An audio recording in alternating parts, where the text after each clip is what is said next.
አይነት ምላሽ ሳያገኝ የቀጠለው የትግራዩ የታጣቂዎች ተቃውሞ ከበርካታ አካላት ድጋፍ እያስተናገደ ነው።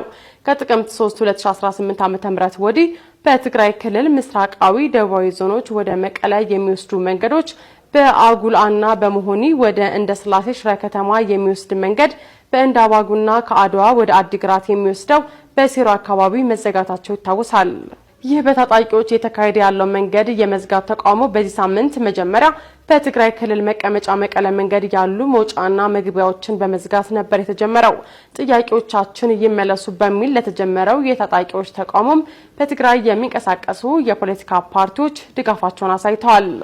ሳልሳይ ወያነ ትግራይ፣ አረና ትግራይ ፓርቲ፣ የትግራይ ነጻነት ፓርቲና የትግራይ ዲሞክራሲያዊ ፓርቲ የታጣቂዎችን ተቃውሞ አስመልክተው በሰጡት ምላሽ ጥያቄዎቹ ትክክል መሆናቸውን ገልጸዋል። ከትግራይ ዲሞክራሲያዊ ፓርቲ ውጪ ያሉትም ሌሎቹ ፓርቲዎች ተቃውሞቻቸውን እንደሚደግፉም አስታውቀዋል።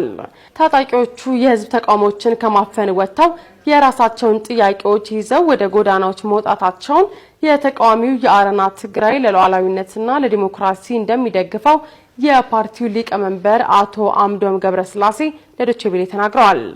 ሌላው ተቃዋሚ ፓርቲ የትግራይ ነጻነት ፓርቲ በበኩሉ በትግራይ ያለውን ስርዓት ለመገርሰስ ወጣቶች፣ ሴቶችና ሌሎች የማህበረሰብ ክፍሎች ጥያቄዎቻቸውን ይዘው ተቃውሞውን እንዲቀላቀሉ ጠይቀዋል።